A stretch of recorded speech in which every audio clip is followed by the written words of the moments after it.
Hello, it's Azure Factual here from successfulpropertyinvestmentsecrets.com, where investors confess their best kept tips, systems, and resources that enable anyone to quickly build an income stream from property. Now, today I have the lovely pleasure of being joined by Fazal Ullah, who is a professional property investor and an expert in getting passive income from property. He is also a professional property investor himself and a speaker. At lots of different events, and he's also a property investment coach. So, without further ado, I'd like to welcome you to the call, Faz. Hi, Azu. How are you? I'm very well, thank you. Even better for the fact that you've joined us today and excited with the information, the golden nuggets that you're going to share with us today. So, Yes, absolutely. yeah. Fantastic. Looking forward to it. Brilliant stuff. Right. So the first question, let's jump right into it. The first question is, if someone was interested in building an income stream from property that would allow them to leave their job in about the next 12 months or so, and they wanted to know why they should be listening to you, Faz, can you tell them why that is? What would you tell them? Well, I think it's very important to have a strategy in mind and in place, ready to implement.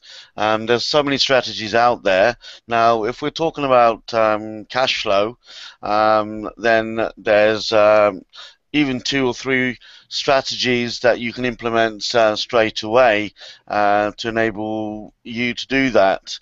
Other strategies are income or capital, and if we're focusing on income, then you want to have some goals in place with a vision to know what you want to achieve, and that's where it all starts.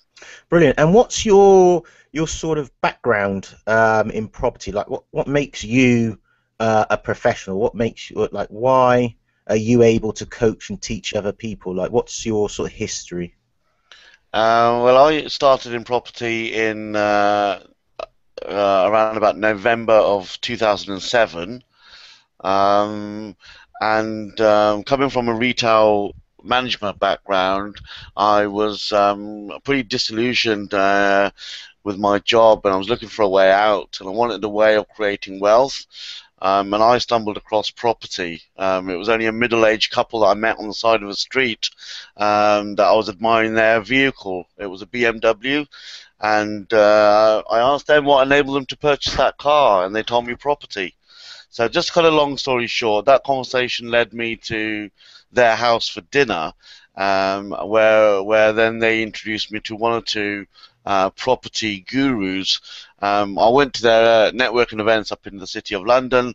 That event then led me to the Property Exhibition Centre at the Excel, which is the largest in the UK, where you get all property gurus from all over the UK speaking and doing their 30-minute kind of presentations. That then led me to a lot of people. I networked like crazy, and I met a lot of people there. And I made a decision to leave that, to leave my job, and to get involved in property full time. Brilliant. Okay. And Uh, and how are you the, as I've coined you, the cash flow king? How did you manage to achieve that title? well, um, my strategy when I first started was to invest in HMOs. So that's what I did. I started with HMOs. In the same year, in around the December, I bought my first HMO. That gave me a total income of £2,400. My mortgage on that was around £500 a month. So you can imagine the kind of incredible amount of cash flow that gave me. Yeah. That property alone was enough for me to sort of live on, if you like. So that I didn't really need a job. But then in month two, I bought another property. And I was just like a spoiled child in a sweet shop, you know. You just really excited about what I was doing, and I bought another property, and that gave me a kind of a similar kind of a cash flow, around £2,000 Mm. per month once all the rooms were let, Again, the mortgage at the time was around just over £500. So then that led me into 2008, and then I purchased in the region of a half dozen HMOs in my first year. You know, And when you um, say HMO, just for those who aren't aware, what does HMO mean? HMO means houses of multiple occupants. Okay, so 4 or 5 bedroom house, you share, you have 4 or 5 people in the house Yeah, sharing a room. absolutely. Mm. So if you've got a three-bedroom house with two reception rooms, Mm. or a four-bedroom house with two reception rooms, and that makes it 5 or 6 lettable rooms. And then if you rent those rooms out individually to my target market is professionals, then as long as it's in the right location, you rent them all day long in London. All right, fantastic. Okay, so I want to skip forward to the next question, which was getting to know you a little bit more. What would you say is one thing about you that even your most avid followers probably don't know? Uh, I would say I'm in the process of developing a brand with using the internet marketing principles. That's just about creating products online. I'm in the process of writing a couple of books, and I feel that I've got so much value to share with the world that the internet can enable me to do that. So most people don't know that I've got that going on in the background, but Hmm. that's what one of my passions is to create passive income without me having to actually do anything. Right. I'm sure we'd all like that actually. But yeah, giving creating those products, I'm sure they will be very valuable to people once they're done. So watch out for Absolutely. things for Faz down the Oh, line. Brilliant. and one or two other things that I do is I promise myself daily with affirmations, Right. with the type of person that I want to be, the Hmm. type of person I want to become, and I just promise myself with these affirmations, and I read them out daily to myself. So it just helps me to affirm in my subconscious mind of how I should be able to present myself to people I meet or come in contact with on a day-to-day basis. Mm. That positive mindset is very important. I do like that. It's good. Yeah, absolutely. Another thing that I do is I do hypnosis from some time to time that enable me to attract infinite streams of passive income, Mm. and it also helps me maintain my millionaire mindset. Brilliant. Okay. Mm. So you find a lot of this mindset stuff, affirmations and things, they actually are beneficial for you. Oh yeah, absolutely it is. Yeah, because I feel that 80% of anything you do is mindset. And Mm. the 20% is the strategies and the action that you take. Okay, right. Well, moving Mm. forward on that, Mm. if someone was starting out in property investing, what first steps would you advise them to take? I would advise them to educate themselves Right. before starting out with the operation. Hmm. Education is key. It's vital. It helps you prevent and stops you making mistakes.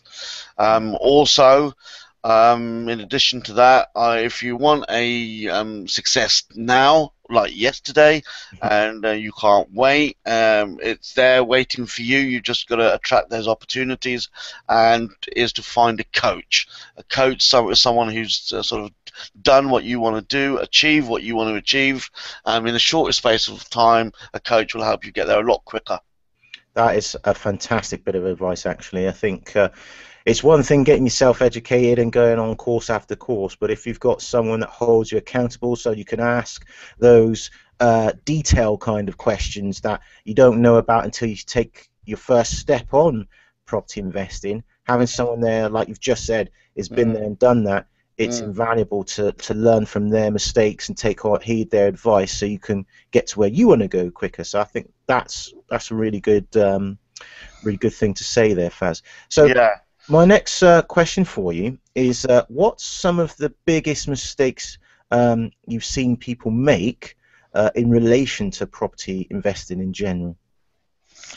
Um, I've seen people not carry out their due diligence Right. on properties and deals that they're seeing, that they're checking out. First person that they come in contact with, they sell them, they sell it to them in such a way that if they don't know anything about property, they're almost sold, and they get involved, and before they know it, they've lost money and they've got involved with the wrong person. So my thoughts are really is just to take a step back, connect with and network and meet as many people as you possibly can, and carry out your due diligence on people and on properties. Right. So if someone wants to network, how would you, say for example, they've just come into property and you're talking about, yeah, they need to go and network. So they live in, I don't know, some remote part of the country in the UK or wherever. How can they go about finding somewhere to network if they're miles away from somewhere like London? I would suggest to either Google property net investment networking events, or if they know people that have been involved in property, to ask them so they know what networking events are available.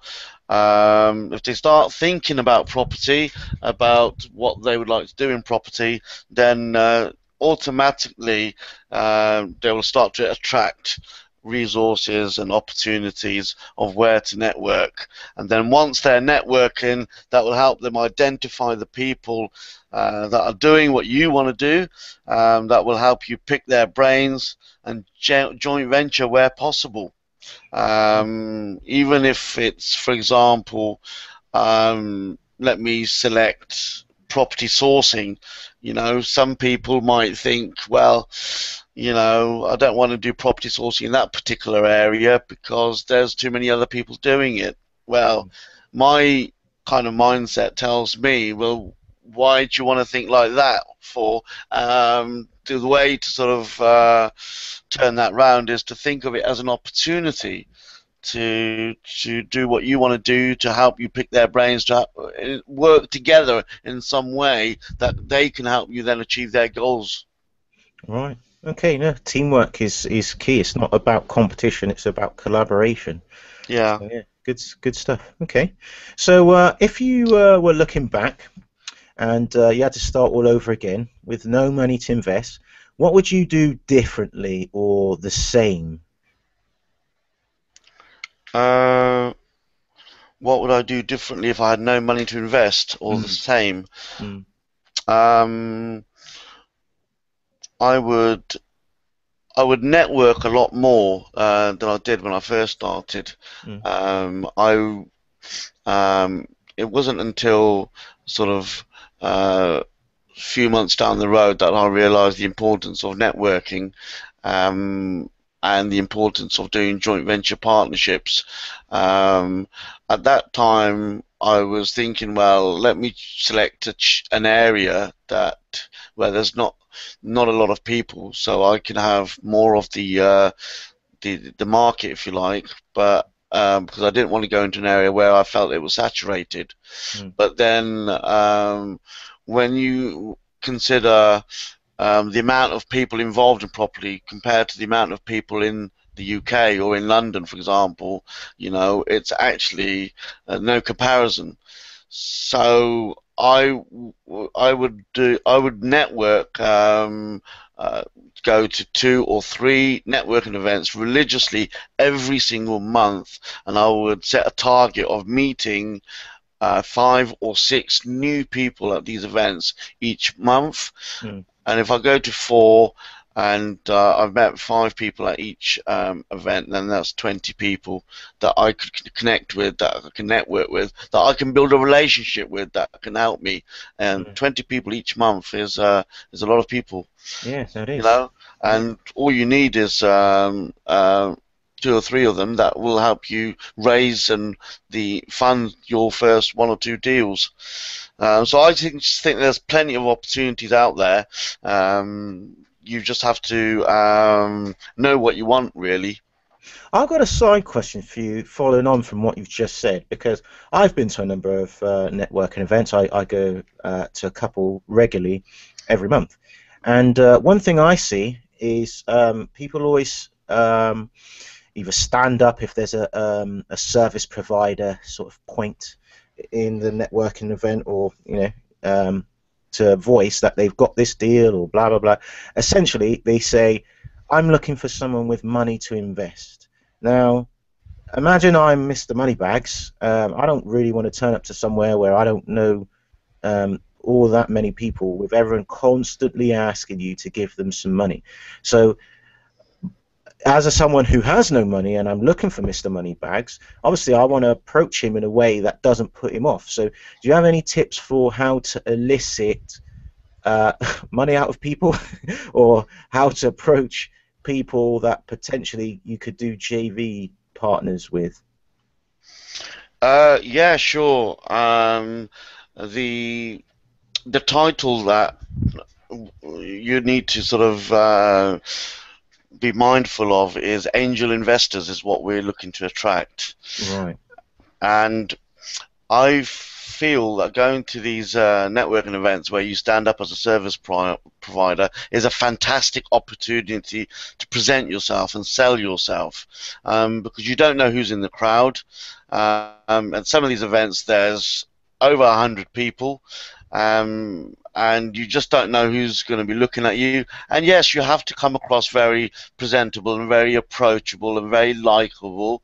And if you just stood up and said, "Hi, my name is Faz, and I'm looking to invest in a certain area, and I want to play the money in, money out game. I'm looking for angel investors, and I'm looking to work with people that want to build large property portfolios in the areas that I'm investing in, then come and talk to me. I love to help." And if you use that kind of approach, where you're not really using talking about yourself, you're talking about how you can help others and what they could do, what's in it for them, then I think people will sort of come and see you at the end. Right. Okay, that's a good advice. Thank you for that. Yeah. All right. So the next question I have for you is regarding the hearsay that we have with regards to property. So, what's one of the pieces of advice related to property investing that is completely wrong? I mean, I meet people all the time, even on the train, when I'm traveling from one location to another, and when I get started talking about property, the first thing they say usually is, but yeah, you need money, or I've got no money, or I've got high disposable income, but yet, I don't have the money to invest, and and they limit themselves with their mindset because they think that they need the money, whereas it's not really accurate, because it's sometimes about who you know and what you know. So maybe you have to think outside the box to see, if you haven't got the money, then there's somebody out there that is willing to invest in you. You just have to identify that person or that individual. So when people say no money, then that's one of the kind of things. Well, I never had any money, and what did I do? Who did I meet? And one thing that I find so incredible is that the property community is so friendly. It's unbelievable. And wherever you go, whichever networking event you go, everybody is looking to help one another, and it's just a great atmosphere. And so it's, you can think of it as, as an abundance. And the other thing people say to me is, look, I love to invest in property, but my credit is shot to pieces. And no way I'm going to be able to get a mortgage. There's no way I'm going to be able to pass referencing. All these sort of things. And I'm thinking, well, I didn't have a very good credit either. What did I do? How did I overcome that? And I very, very quickly learned that it's about who you can connect with, how many joint venture partners you can work with, and who wants to help. And now I'm getting to my stage where I'm now fairly experienced, I would say, and got a lot of skills and a lot of knowledge in this regard.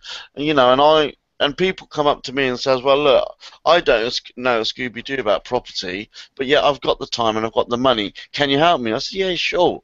We could just do a joint venture where I find the deals and use my experience and my contacts, my knowledge to make it happen. Where where you put the money in, or we might use your credit as well." And that's kind of a typical win-win scenario when we just go 50-50 split on the profit. So you can be calling them every week, day, month, whatever, and saying, "Look, I got another deal. If you're able to either, put your name to the mortgage, or if you want to lend some money to do the refurbishment, whatever, Yeah. we'll do that. Put it back on the market, or whatever the case may be, and then just split the profits between us, where Yeah. you've literally just taken all the risk financially, whereas you have taken all the risk of Time. finding it, time, putting the deal together, and all the rest of it. So a true win-win. So if someone wants to invest in property and they say they haven't got money, they haven't got credit, by networking the way that you mentioned, by thinking outside the box, it is possible to become an investor in property. Yeah, absolutely. Fantastic stuff. Okay, well, with regards to the property market, the way things are at the moment, where do you see property investing heading in the next 6 to 12 months, and what can we best do to prepare for it, do you think? Yeah, sure. Great question. I feel that this is a great opportunity that we are going to see in our lifetime to invest in property. Whatever your strategy, how much ever money you want to make, whether it's just a pension pot you want or whether it's cash flow you want today, this is a great opportunity that we're going to see in our lifetime to invest in property because everything is in our favour. Interest rates are as low as they've ever been, and the market has bottomed out with the decline that we've had since 2007. And incidentally, a lot of people are telling me not to be involved in property at 2007 because everything's coming down, but I saw it as an opportunity. But anyway, yeah, so the interest rates are going to go up. We all know that. That's going to happen. Yeah, no one's got a crystal ball. We don't know when it's quite going to happen. It may happen. I think it's going to happen possibly sometime next year. But when that happens, then you've got to allow for protection. So if you're buying now, then I would suggest that you should calculate your interest rates to at least 9% above. So when the rates do go up, you're still protected and you've got positive cash flow.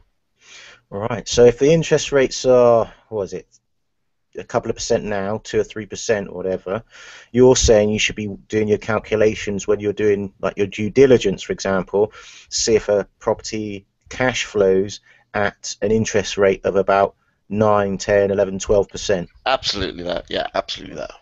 And let's be real here. If someone's doing a single let property where they've bought a property, they're going to rent it out to a family, the chances of that cash flowing perhaps outside of London, for example, at a 10% interest rate, just initially to me, or it's to our viewers, may seem a little high or unrealistic. If your mortgage, rates are something like £800 a month, and you're renting it at £900, is the top for that area. That means it's not going to work in that area. Have you any advice for someone who might be in that kind of situation or looking at properties that do that type of thing? So if they're buying a property, say for example up north, for say let's just say £50,000 for argument's sake, Hmm. and then there's a deposit to go down on that. So the outstanding mortgage would be 37,500 based on a 25% deposit. Okay. The calculated on a 5% interest rate to work out your mortgage payment would work out to be £156 a month. Right. So the cash flow scenario now, if it rents for say £500 a month, that would work out to be £320 a month cash flow. Mm. Obviously, you've got to take off your management fees on top of that. Mm. So if you allow 10% for management fees on 500 quid, that's £50. So that cash flows net at 270. Mm. Now, to answer your question regarding the interest rates, So jumping from 5% that you just said to something like 15%. yeah, absolutely. So that would work out to be, well, 10% would work out to be, it would come down from 350 to 312, where that may or may not work because although it's still positive cash flow, it's borderline. Mm. So yes, you've got to take that into account. So would you say you might consider multi-letting that property or using one of the other investment strategies on that property? Yeah, absolutely. I mean, it's all about what angle that you use on each property. Mm. Um, that property would still be a very, very good property if you could do a 2+2. A 2+2 is so you can rent 2 rooms upstairs to a couple perhaps, and 2 rooms downstairs to a couple perhaps. So you're not doing a multi-let, but Mm. you're splitting the same property up, so it gives you increased cash flow, which will help you overcome this this strategy, this interest situation. That is a good bit of advice because usually couples will always pay more than a single person, Hmm. and if you don't want to go down the multi-let route of managing 4 or 5 different tenancies, Yeah. having 2 couples in that are paying, maybe if a family house would go for 500, perhaps 2 couples might pay 350 or whatever. The fact is you've found a way to increase the cash flow from that property by just thinking outside the box slightly, and I think Yeah. that's a great example. Yeah. Yeah, Yeah. really good. Absolutely. But it also might work also on a flip. So there may be an opportunity where okay, your secondary strategy was going to rent it as a 2+2 or even as a single let, but Mm. if it's a great location where there's a huge demand for these properties and you've bought it below market value, Mm. of at least 25%, then there may be an option to sell it maybe 5 or 10% cheaper than the value. So you're still making 15%. Oh, okay. So you find a property, argument's sake, say it's worth 100,000 in a great state. Perhaps it needs some work done to it, so you're able to negotiate a discount off of that. So you get it at say 75,000 instead of 100, and then you would fix it up or whatever, spend a little bit of money, and Mm. then literally put it back on the open market, but this time, so you've bought it at 75, you'd put it back on at around about 85 or so and make 10 grand or thereabouts. Yeah, absolutely. Absolutely. 10 grand or 15K. Yeah. Yeah, absolutely. Which actually Mm. kind of got into the next question, which was some ideas for cash flow ideas, which we've touched on a couple, but the main question I really want to ask you was, what's one of the least known ways to achieve a passive income from property that people often overlook or don't know. Now, you mentioned one great one there, the 2+2 with couples. You've got any other sort of golden nuggets at all? Um, yeah, I would say that property sourcing, people think that that's too time intensive and that they can't do it, and they love the strategy so much, and there's an incredible amount of money to be made there, but because of the work involved, people shy away from it and don't do it as much. Mm, So I think property sourcing is a lucrative way of making money.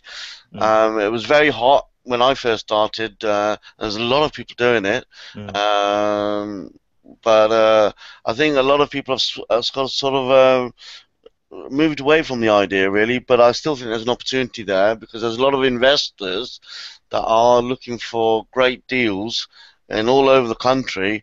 And if somebody just focused there and niched themselves in property sourcing and found a market of investors that are hungry for these deals, then if you put the two and two together, then they could make it somewhere in the region of 2 to 5K per deal, really, mm.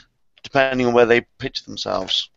I have a question for you actually, because I've walked down this road of sourcing, so I've seen a couple of the issues that come up, and I think this will really help someone listening that's thinking of perhaps sourcing, which we're all doing anyway as investors, because we're all having to look for property. So why not give the property that doesn't work for you to someone else? I think that's a great idea, and then make the 2,000 plus that you just mentioned there. Yeah. And the question is this: so say you go into an estate agent, for example, and you find this property, and you've done all the numbers, and you can see that, you know, with a little bit of work, it could be worth a lot more than what it's being sold at currently. How do you?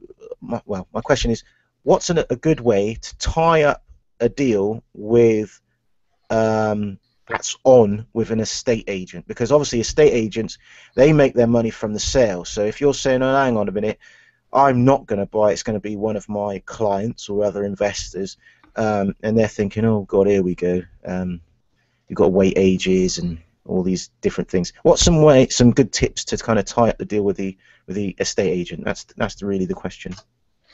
Yeah, sure. There's three main questions that I ask estate agents every time I do a viewing, Hmm. and I'll usually wait until I've done the viewing to ask these questions, and that's really because I want to build a rapport with the agent. I want to build a rapport with the person that's I'm going to be doing a viewing with. I will talk to them about anything else other than property sometimes just to get a feel for who they are, because everyone's a person and we all know property is a people's business. So, you know, if you become likable, then you've overcome a great hurdle. Because if the deal becomes available and it becomes a deal or it's less than market value, then if the agent likes you, then they will come to you first, and that's what I find. Mm-hmm. And the three questions that I normally ask is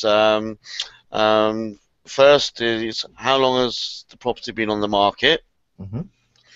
And the reason I ask that question is because I want to gauge an idea from the agent and from the market to see if it's on a specific price, whether the vendor has become more and more motivated to sell less than what they really wanted to achieve in the beginning. Right. Yeah, and the longer the property has been on the market, the more and more the motivated the vendor gets. Right. And if they haven't had a sale, then they may take a low offer. And especially if you tell them that you've got the ability to purchase their property cash and you can complete within 30 days. Now, sometimes that may not be the case, but it's just a tool that you can use just to negotiate the deal, and then you know you've got to act on that fairly very quickly. And so many other different finance routes that you can use to purchase properties cash as well, which kind of help you. The other question I ask is, have they had any offers? And the reason I ask that is because if I'm thinking of coming in at a low offer, then I need to know what offers they've already had and what they've turned down. So not to put that offer in again. And I also would be concerned about spoiling my relationship with the agent, because if I were coming too low, then they may not want to entertain me again. So that's what I like to do, yeah, just to see what offers they've had already come I think in. that's a great one actually, because Yeah, many times you might see, again, if you use the 100k example, you might see a house that's on at 100, you're looking at it getting it 25-30% below market value, and so you in your head you're already walking around thinking, well, if I could get this at 60, that would be fantastic. But really, I want to try and get it around 30. Sorry, I want to get it at 70,000, yeah, and if I've been out there in the past and said to an agent, yeah, I want to get this at 70,000, they've just laughed like, there's no way you'd get that at that kind of price. yeah, And so if they turn around to you and said, yeah, they've had a couple of offers, one silly offer, one offer that was a little bit below, wasn't too far off the asking price, but they turned it down. What would you yeah. say in that? What would be your response in that situation? Well, if they've turned it down and they haven't entertained it, if they've gone on a month or two and they may feel that they wished they had taken that original offer. So you might be able to come in with an offer which is very close to what they had originally, and by then they're probably already motivated to accept your offer. Right. Okay. Right. And was there a third way? You said you'd asked them how long it's Yes. been on for. What was the third question? Yeah, the other question that I normally ask is how many viewings have they had carried out? Mm, So if it's been on the property, say 2 months, and they've had no viewings, then we know that it's not on at the right price. mm, And if they've had 8 to 10 viewings, but they've had no offers, then we know that something's quite not right. Why are these people not putting in offers? Is it because it needs a lot of work doing to the property? Is there a kind of structural issues that you're not aware about? Um, so there's always a reason for something, and so that's why I ask how many viewings have been carried out, and by that, once you know whether they've had 2 or 3 offers and they've been declined, then they're not going to entertain anything that you're going to come up with if you're thinking of putting in a low offer. So mm, it may not be the one that's for you. But yeah, working with agents, I would consistently um, do in the region of 6 to 8 viewings every single week. all right. And if you do it consistently, and you do it, say you do it in 1 month, Mm, that's 6 times 4. It's 24 viewings minimum that you're going to do in 1 month. And then mm, if you've done 8, that's 32. Between 24 and 32 viewings, something is going to happen, and something is going to, you're going to get one. You'll only need one, and that one is the one that's going to get accepted.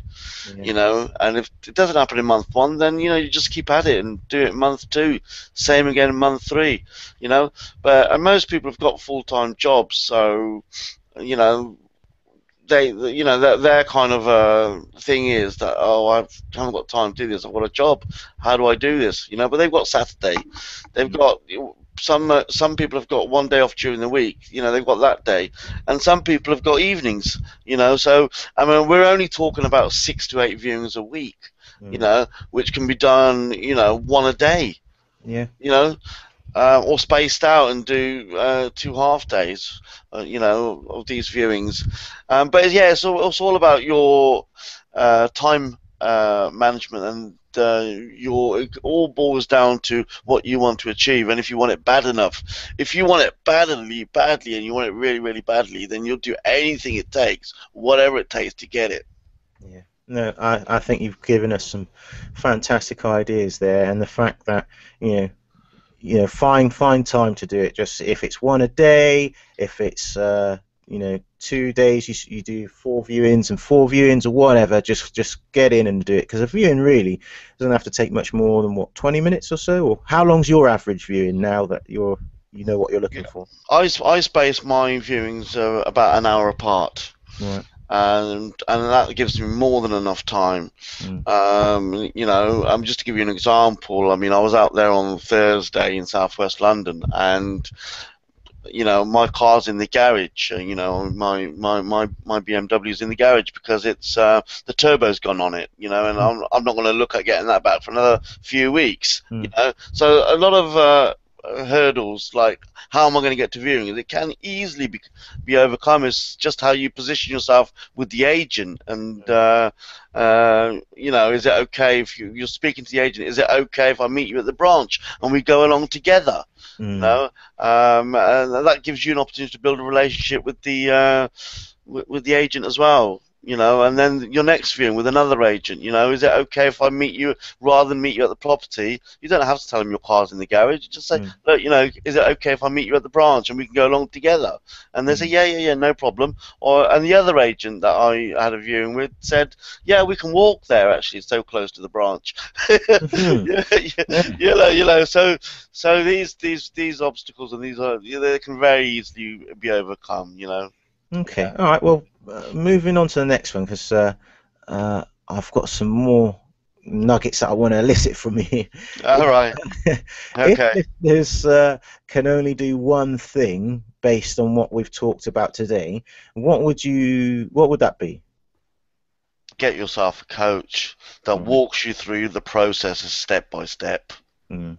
Yeah, I would encourage anybody and everybody that you can't do this on your own, Mm. and it takes years and years and a very long time to educate yourself. You can go on. You need to go on course after course, and I continually educate myself. Even today, I'm out there learning and trying to pick other people's brains. The minute you think that you know it all is when that's when you're going to hit a dead end, in my view. You've just got to make sure that you've got the abundance mentality, that you live and learn, and you learn from even people who are just starting in property for the first time, because they're going to know things that you probably haven't thought of. Mm. And so I always ask questions. I ask a lot of questions to anybody and everybody that I meet, just to understand more about them, and understand about what uh, I don't know, or understand how we can build a relationship together.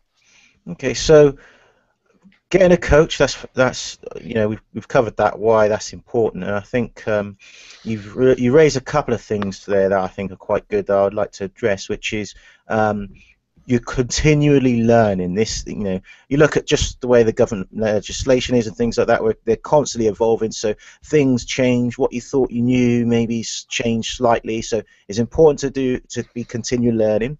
And I know that you said go on course after course, but so I just want to clarify that with people, because I know there's a couple of course junkies out there. It's not just about going on course after course just for the sake of it. You need to put into action what you've learned. So if you go on an HMO course, for example, Mm. then you need to go and put that into action, learn some stuff, and then that makes the next course you go on even more powerful. I mean, have you any thoughts to comment to add to Yeah, that? absolutely. You're absolutely right. You hit the nail on the head. It's all about taking action, really, and it's all about your goals. We all come back to our vision, what it is you want to achieve. And if you go on a course, go on a basic foundation course. Yeah, there's loads out there, and just go on something that you resonate with, and just go on a course, learn what you need to learn, and then you're gonna start to develop a strategy. You've probably taken on a course, but then you want to continually learn, so you continually go on property networking events. Maybe 3 months or 6 months down the road, you go on another course, because you want to keep up to date with the information, and obviously you want to maintain that level of activity. So as long as you've done a little bit from going on a course, and you just need to continually learn and educate yourself, and continue working with other people. Okay, right. Yeah. Well, I would like to know, what was your biggest breakthrough in property investing, and how did you discover it? Uh, my biggest breakthrough was what sort of questions to ask a potential JV partner. Oh yeah. Very, very key. People just don't know how to approach them, what to say, which comes back from your earlier question. Identify where they are, how they can fit into your organization, into your vision, into your dream. You know, yeah. So what sort of questions to ask potential JV partners? How do you know you've met someone? You could be talking to them, and they could be the perfect JV partner, but yet you don't know it. How do you take that to the next level? So how would you do that? What's like one or two questions that Well, you might ask someone? well, I'll talk about their family, their background, why they're looking to get involved in property, what they've done in the past, what their interests are, you know, um, why property, because you don't want to get involved in someone that's seen a shiny object over here, and Yeah. then is only going to be there with them for 2 or 3 months, and then they've seen another shiny object, then they're over there. you know No, that's really a really good point, actually. Some people get into property investing for the wrong reasons, and if it's whilst you can make a lot of money in a short space of time, relatively speaking, with regards to how long we live as human beings, yeah, um, it's certainly a long-term sort of strategy, really, property investing. yeah, absolutely, absolutely. Yeah. uh, Okay. I mean, you Uh, don't really even need to um, buy property to make money, really. You don't have to. Or you just control property, mm, and one of my friends recently shared with me a strategy which they've implemented, and they've made almost £250,000 wow. just by, and they didn't even have to buy the property. They met a distressed landlord. I'll Mhm. share the complete strategy with you. It's Yeah, okay. please I do. mean, I'm quite fairly open. So, anyways, they bought the property for. Sorry, they didn't buy the property. What am I talking about? They negotiated a deal with the property vendor that they only wanted £250,000 for this property in London. That's all they wanted. Now, that property was worth somewhere in the region of £500,000. Wow. It's worth £500,000. There's no mortgage on the property. The vendor, all they wanted was £250,000, and that was it. But however, it was in clapped out condition. It was a total wreck, and it was like 3 or 4 bedrooms, but it was clapped out condition. It needed everything doing, from rewiring to plastering, from painting and decorating, from putting a new bathroom, a new kitchen. you Mm, know, it needed virtually everything doing to it. It probably needed around an overhaul, maybe 40 to 50 grand spending on the property. But wow. once it's done, Mm, that property is worth £500,000. Now, mm, the vendor never had this kind of money. Mm. and they didn't know where to get the money from, and all they wanted was £250,000 so that they can move on. Really, Right. yeah. So what this lady girl did was to negotiate the price at 250 with the vendor, and said, "Yeah, I'll put the money in for you." And the girl never even had the money herself. Okay. So how does that work then? So what she does is she came to people she knows. She came, for example, to me and said, "Well, Faz, have you got 40 or 50,000 pounds that you can give me to put on this house? What we could do is sell the house once we've done the works, put an option in for the vendor to say that he's happy to accept £250,000, sell the property for £500,000 with the local agent, and then we can go 50-50 on the cut, Mm. on the split of the profits. Yeah, yeah. So obviously there's enough in there for both of us Mm. to deal with. I mean, I eventually put her in contact with somebody else that she could do this with. Mm. I didn't really move because I had so much going on. Mm. But there's only so much you can do. So I was Well, quite happy. that's the beauty of being Yeah, in this networking environment, is the fact that she came to you, and although it's a great deal, you weren't able to get into it for whatever reason, but yeah. someone else that might be interested, so you can just pay it forward, and I think that's brilliant. That's really good. Yeah, absolutely. And there's you know, 250 there's £250,000 there, Mm. that you can split really. And she didn't even have to buy it. And she didn't even have the money, All right. you know, So I mean, how and did she?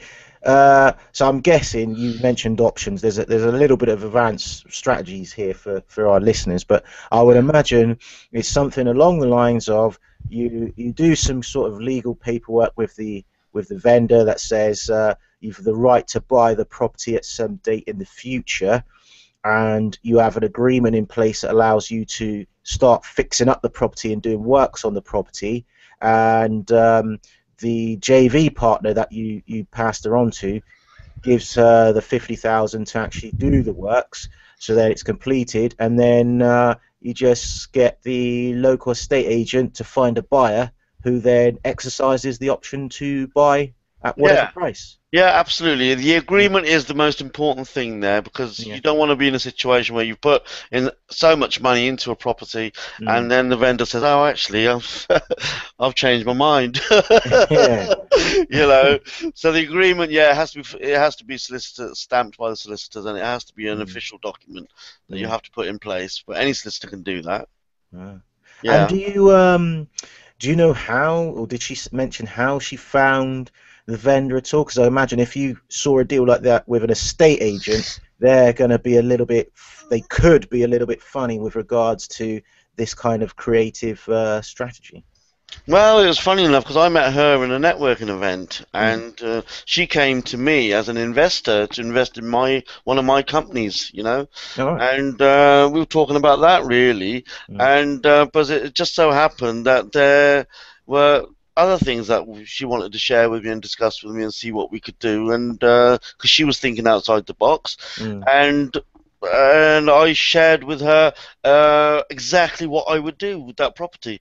She Mm. says she's in this kind of predicament, she's in this situation, she doesn't quite know what to do and how to deal with this. How would I build a relationship with the vendor? And I said to him, you need to speak to him every other day, go to see Mm. him, take him out for dinner, Mm. get to know him.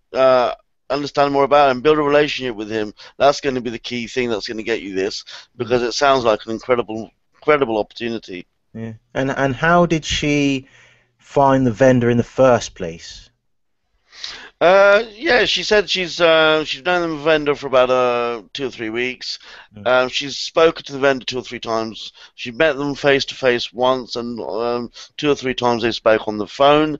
Um, Sorry, what I mean is, was it through an estate agent, or was it through some sort of leaflet campaign or a networking event that she found this deal in the first place?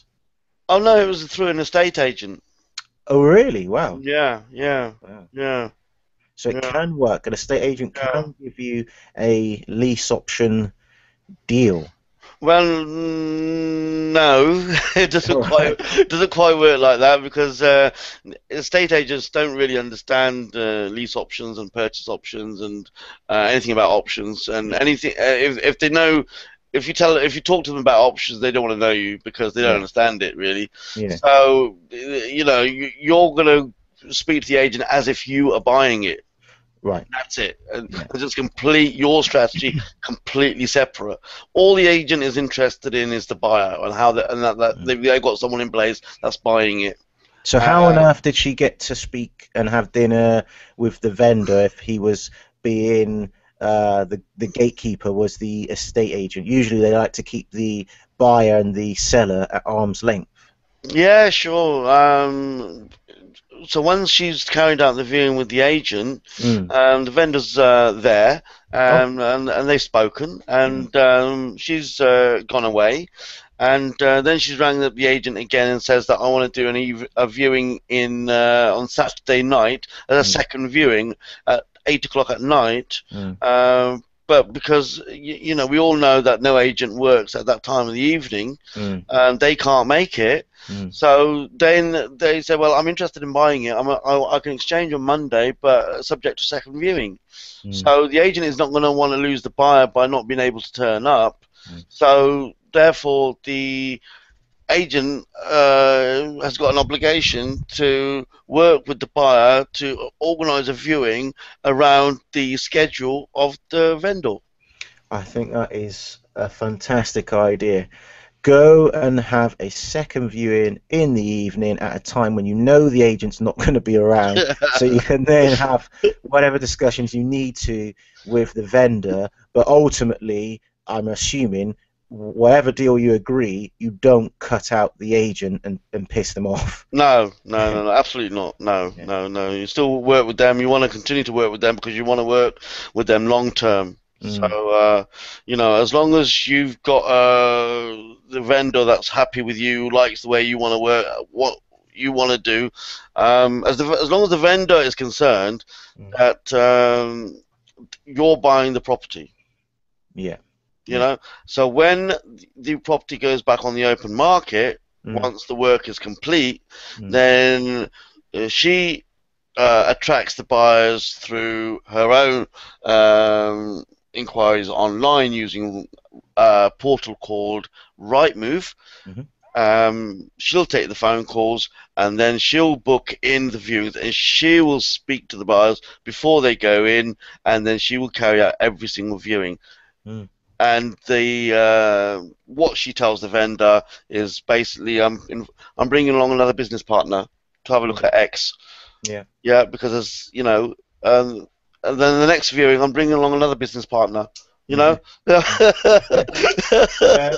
And I guess you could do block viewings. There's no reason why you can't do block viewings or whatever. Yeah, Yeah. yeah, absolutely. And then eventually, she's got a buyer. She doesn't have to take the 500,000. Mm. She could put it on the market for 490 and take 460, 470. Yeah. She'll still make an incredible amount of cash. Yeah. No. So again, it's all about thinking outside the box there. Great. Okay. So my next question was, what were some of the hardest lessons that you learned with regards to being a property investor and trying to increase your cash flow, your passive income? For me, it was how to structure the deals with the surveyor. Oh. That's one of the key lessons I learned really Mm. in my early days, Mm. because I'm not sure if most people understand the Mortgage Express kind of route to buying properties when I started in 2007, but the way it was structured is so that you want to achieve the highest value possible for the property. So you wanted to take it off Rightmove. You wanted the agent to take it off Rightmove. You didn't want a for sale sign or board up in the front garden for anyone to go in there to have any influence over what that property might be worth and who's got it advertised. So all that needs to come off. So you want to go in there with the surveyor that you're going to meet the surveyor, not the agent. You're going to meet the surveyor, and you're going to meet the surveyor because you want the surveyor to make an independent decision of what he feels that that property is worth. Right. So therefore you take in your own comparables from the evidence that you've got from what else is sold in that particular area with local comparables. What else? Similar condition and similar style. Right. So you produce that, and also produce a home track report, which lots of valuation and lenders and surveyors use as well. But if you've got that there, then they can see that you've done your homework as well. And that home track report says the exact value of what you want to achieve, and then you've got the comparable evidence to support that. So even though it might be on less than what it's worth with the agent, you're not going to ensure that it's not presented to the surveyor with any advertising out there already. Okay. Yeah, so that's how so structuring that with the surveyor was a big learning point. But once I got to know, then it was pretty straightforward, really. Great. Okay. So some more top tips, if you wouldn't mind. This time, for someone starting out again in property investing, what would be your best tips for finding properties, like sourcing, the negotiation, like with the vendor or with the landlord or with the estate agent, and then with top tips for financing? So if they ain't really got much money, you've mentioned a couple of little things there. If you wouldn't mind just summing up in this slide with your top tips for sourcing, negotiations, and actually buying. Yeah, well, finance is really from angel investors. Either angel investors and want a good return for their money, so it might be somebody that's got £50,000 or £100,000 in the bank that's not giving them any great return in the bank. We all know what the return the banks give, which is squiddly do. We all know that. So, as a property investor, I'm going to offer them 10 or 12%. I mean, that's the going rate as an investor. You can offer a little bit more if they're, a close member of the family, just because you want to keep them happy. But 10 or 12% is the going rate, and then I would structure that with them and say, look, build a relationship with them, meet them for coffee, tell them what you've got, say that I need X, tell them that this is when you're going to give it them back and this is what return they're going to get. And as long as you pay them back on time, they will invest with you again. Okay. So that's how you raise the finance with to do your deals. Finding the deals, I believe that there's if you look at the umbrella, there's two main ways. You can either do it yourself, or you can get a sourcer to do it for you. I've done both. My favorite is to get the sourcer to do it for you, because if you're going into an area that you don't know, but you know, I mean, for example, one of my strategies is money in, money out strategy, which means that in today's market, money goes in, and then all of the money comes out at the 6-month stage. Right. So that's. And why 6 months, by the way, just for those who don't know? Oh, the reason is really because you cannot refinance a property you've owned for less than 6 months. Right. So you have to wait 6 months after you've owned a property. So you could buy a property cash using other people's money, and then you can refinance to pull the money back out to pay your financier off, and give them their return, as long as that return comes out of the deal. Yeah. and I structure it so that any fees, like sourcing fee, if someone's out there sourcing for you, exclusively for you, Mm. they're going to charge you 2 or 3K, whatever the case may be. But that money is well spent because Yeah. you haven't had to use your time or your money in terms of attracting these vendors through advertising that they can go and do for you. So Mm. if they're the hottest sourcing agent in that particular town, then you go to them and say, look, this is what I'm looking for, this is what I want to do, this is how I'm looking to work with you. And if they give you 2, 3, or 4 deals and you don't take action, they know that you're messing them about and they won't want to really work with you. So Mm. you've got to be committed and to act. If the first one don't work, not a problem. But you've got to. If they come to you with deal 2 and deal 3, and they were better than the first 1 or 2, then and you're still not taking action, then you've got to put a question mark on your ability to move forward. So I would certainly be in a position to move forward with finance and your goals if that's what you want to achieve. So with regards to the sourcing and having that, say you went with a sourcer and you know that they're going to get it at a discounted they're going to find you the nice property and all the rest of it, and they're going to have their fee. Is there an amount between the actual value of the property and the amount of discount that you need to include their fees and everything, and all the people you're paying back your JV partners with? Is there an amount, like you mentioned before, find a property that's at least 25% below market value, and that will then work? Is there a figure, a rule of thumb that you like to work with? Yeah, I think anything between 30 and 35% below market value usually works. Right. Okay. Anything between that usually works. If it's 30% below market value, you've got, just supposing you've got £3,000 for sourcing fee, Mm-hmm. you've got £1,000 for legals, you've got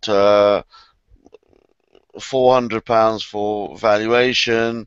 Um, yeah, that's probably about it, I would say. So that comes to sort of £4,500. Mm. So once you've know that you've got a deal, then that £4,500 needs to come out of the deal. Mm. Plus, if the property is say £50,000 and you've offered the investor 10%, that's £5,000. Mm. So you've got to take out £9,500 or £10,000, if we round it off to that, Mm. from within the deal Mm. to make it work. Yeah.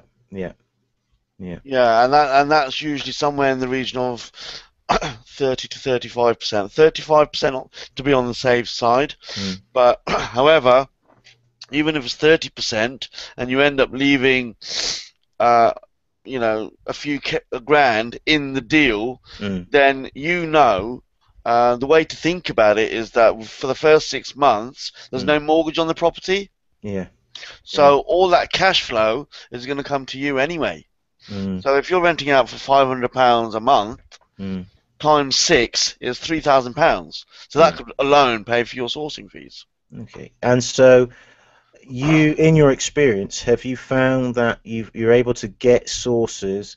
Because I would imagine that most people out there will have this kind of question: why would a property sourcer, be giving you properties that are 30 to 40% below market value when they could either keep them themselves or I don't know what else they're going to do with them.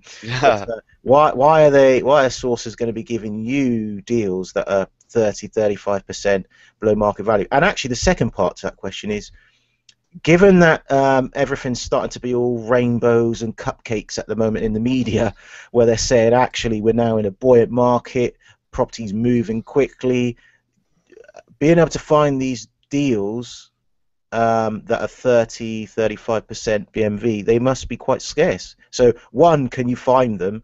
Sorry, one is, why would a source? Yeah, so one, can you find them, these 30, 35% BMV properties? And two, the sourcer that finds them, why are they going to give them to you if they are that scarce when they could keep them for themselves? So That's the Yeah, top sure. question. Great question, as a very, very good question.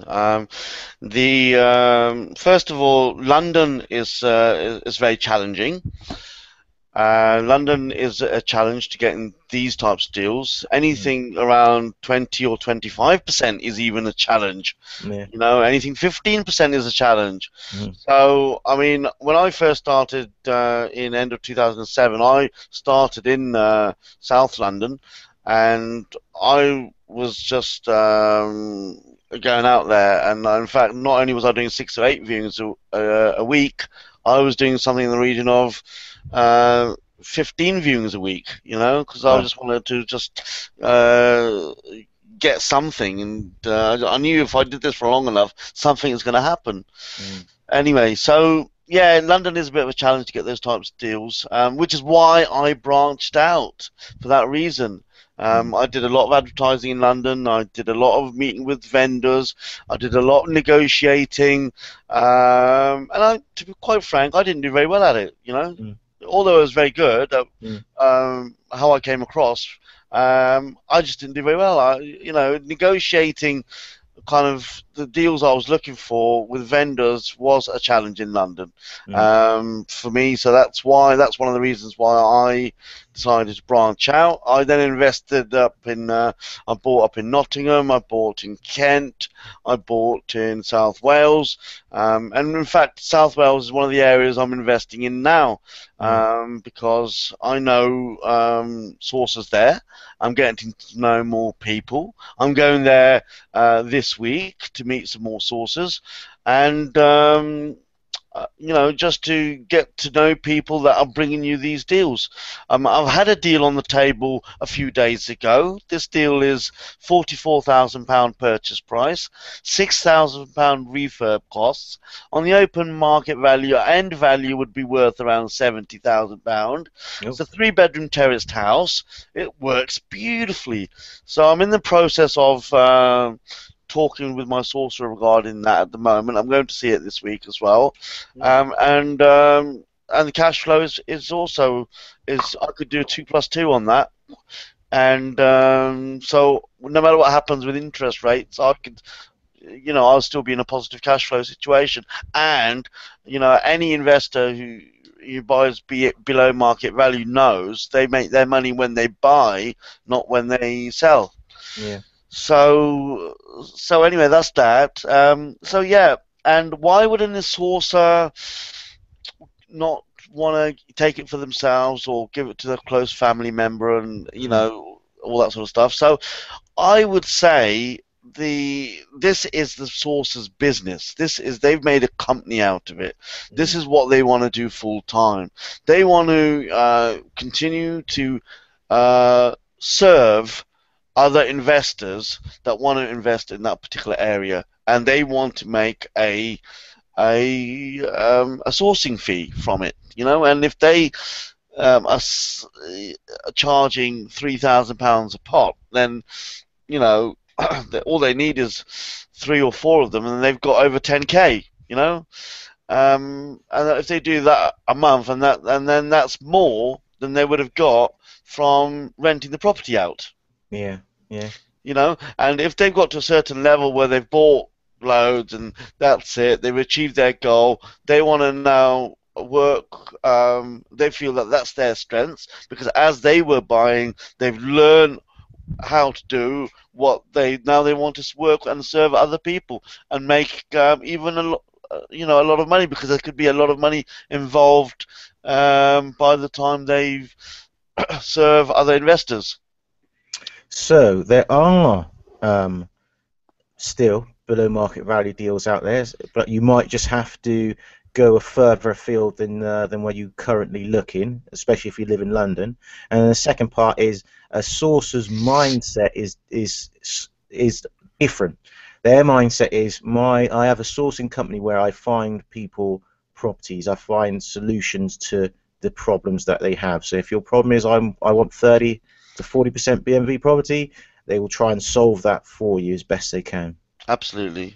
Yeah. And if they can't, then they'll come to you and say, look, we haven't quite got that, what you were looking for, but we have Mm. got this. Right. Would that still work for you? Yeah. You know? then it's up to you to either still go for it, or once you've done the numbers, if it's not quite right, then just walk away. But Mm, then it might be right for someone else. yeah. And how about negotiations? Any advice on how to be a better negotiator or how to negotiate deals? Um, Yeah, I always say the first person that mentions the price loses. right. So I mean, one of my companies, South London Property Limited. Mhm. I'm one of the founding members and director, and my forte, if you like, is I'm a people's person. So I'm the front or the face of the company.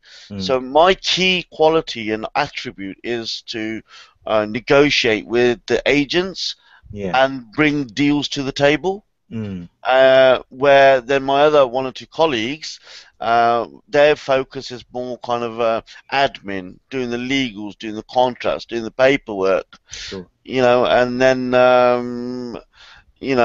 there's lettings, and then I also look after lettings, and Mm, then one of my other colleagues looks after property management. Yes, there's a humongous amount of work to do, but if you're involved in a team, then mm, you can distribute those tasks equally, allowing you to A, focus on other projects, and B, focus on your strengths. And mm, so you fill the gap where with other people that is their strengths. So mm, they may not necessarily be the face or the front of the company, because then negotiation isn't their cup of tea. mm. Where it Okay. is mine. And the other area which is one of my strong points, is lettings. I'm very good with advertising and taking phone calls and meeting potential tenants. I Yeah. don't do that now. I just manage my lettings manager. Yeah. Oh, yeah. That's. I think you've given us some really good information on this particular one. So, the next thing that I'd really like to ask you is, what's the biggest challenge related to starting out as a property investor, and what's the solution for that? So, when someone's, really getting into this, what are some of the issues that you think they're going to face, and how can they get around that? Uh, I would say, identify your strategy Yeah. and identify your patch Mm, where it works for what you want to achieve. Now, mm, there's so many different strategies out there, ranging from money in, money out, or just money in, buy to let, HMOs, cash flow, minimal investment. We call that model rent to rent, which incidentally is one of my favorite models, and I'm a great mhm, believer in it, and I'm very much focused in it. I'm just about to set up another company, where in another part of in another part of the country where it just works beautifully. You yeah. know. Yeah, absolutely. Fantastic. So that's really, really what I would say. And then what you want to achieve personally and business, what do you want to achieve, and what do you want to achieve financially? Mm, And I think it's about your visions and your goals, and how many properties do you want? mm. What is your end goal look like? So you're How many? saying, so if I take the first two sort of points you made, is one is find your strategy, and then the second one was find your patch. So if they were struggling of all the different strategies out there, what if, say you were their coach and they said, I'm struggling to figure out of all these different strategies, which is the best one for me? What would you advise them uh, to do to help figure that out? Well, first of all, I look at what time they've got, Yeah. and what kind of sort of job they've got, and how Mm, much they're earning in that job, mm, and whether they've got any other assets, mm, because that's quite important as well. mm. So you're the cash flow king. Yeah. Typical scenario. I've got a full-time job, 9 to 5. I only get an hour for lunch, of which is kind of rushed. Um, uh, evenings. I don't have all that much time in the evenings. Maybe an hour or so in the evenings. and I want to replace the income from my job, so I need about £3,000. What's I'm looking at a cash flow sort of strategy, I guess, from that. What's your sort of advice on that? Yeah. How quickly do they want it? As soon as possible, within the next 30 to 60 days. All right, that's very straightforward. Yeah. Okay. The criteria that I would set for this individual would be, they need to be making, they will be making anything between £700 to £1,000 on one property that they control. Mm-hmm. The model is rent to rent, Mm-hmm. or corporate letting. Mm-hmm. Each property will make them £700 minimum, to £1,000, and all they need is three, and they will achieve those three within 6 months. Right. Okay. And they will. The way that it would work is that in month one they would get their first property. Mm-hmm. In month two they would use that next 4 weeks to rent the property out. Mm-hmm. In month three they would get their next property. At month four they would rent that property out, and so on and so on. So if they did that, then in 6 months' time they'll have three properties, earning them somewhere between £700 and £1,000. Now the minimum on three properties would be 2,100. Mm-hmm. So for them to achieve their goal of £3,000, they would need, they could do it on three properties, but if we were a little bit conservative, they might need an extra property to achieve that. Sure. Yeah. That makes sense. Yeah. And then with regards to finding their area, their patch? With regards to finding the patch, if it's this model that they're going to implement, which is the rent-to-rent model and the to cash flow model, and they want it very, very quickly, they want £3,000 in 6 or 7 months, then the very, very, very first thing that I would do is I would look at their borough, research their council, and establish what their criteria is in terms of licensing legislation, because that's very, very important. You need to work with the council so that they are comfortable with what you're doing and how you're going to do it, really, and you need to be open and share with them how you're going to be working. The last thing you want is the council, you're up against them. So I would avoid Article 4 areas. Yeah. I would only work in areas where there's no Article 4, for obvious reasons, mainly because you don't want to put in the HMO licensing, additional licensing, as they say, into each property, because that cost involved could be somewhere in the region of £3,000 to £4,000, and if you're only controlling that property, and if you've only got the contract for 3 months, do you really want to put in £3,000 to £4,000 in someone else's property? So the answer would be, that's why I would avoid Article 4. And Article 4, for those who aren't listening, is what exactly? Oh, it's additional licensing. It's really where you need to planning in order to get a HMO license, which is time consuming, and also you need a license on 2 stories, whether you got 4 or 5 people on the property. Right. Yeah. Okay. All right. So just last question really for you before I let you go and enjoy the rest of whatever you're eating. How did you guess I was eating? Well, my belly's rumbling now. But so, Faz, for some of our listeners that might be feeling a little sort of overwhelmed with some of the stuff we've talked about today, or whatever, or if they're on a tight budget and perhaps they don't have all that much time, so not so much time, not so much money, what would you recommend for them to do to help increase their property investment knowledge? I would, encourage them to go to as many property networking events they can. Hmm. There may be a small cost involved, but what you're going to get out of it far outweighs the small cost there is. Yeah. I'd meet as many people as possible.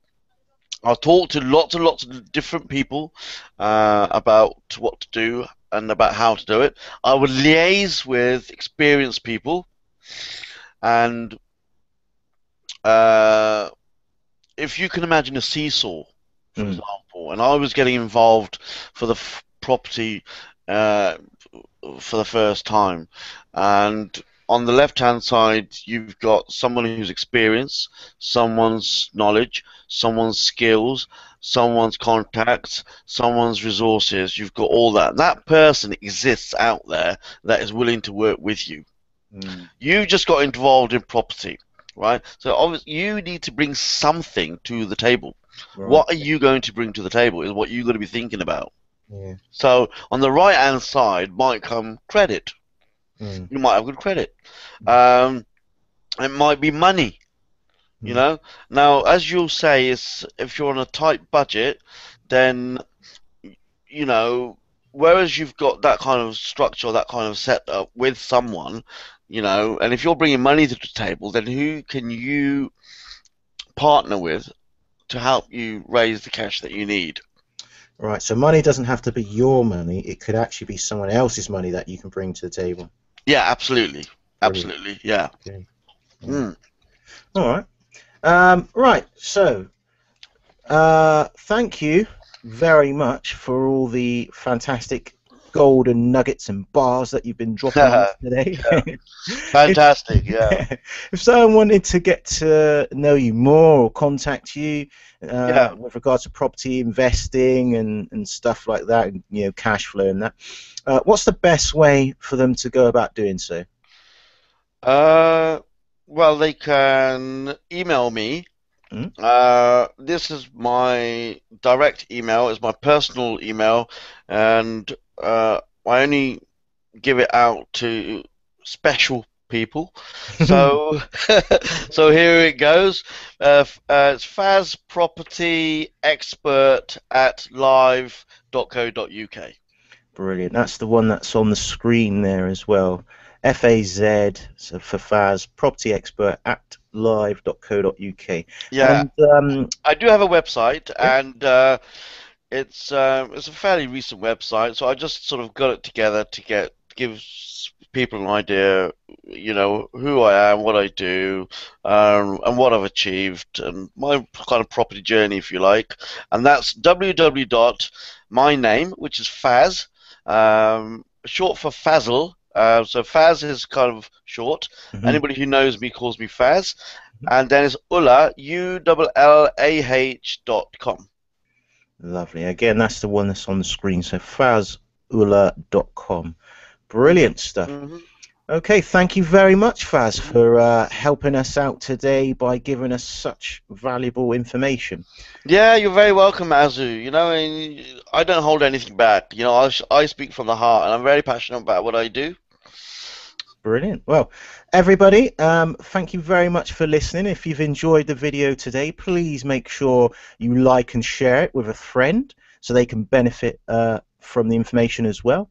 Also, we really value your feedback and would love to hear from you, so please leave your comments below this video.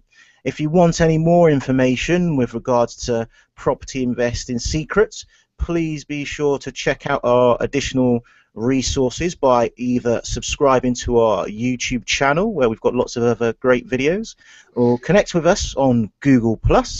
Just search for Successful Property Investing Secrets. Or you can head over to our website now. My name's Azir Thatcher from SuccessfulPropertyInvestmentSecrets.com. Thanks for watching and see you next time.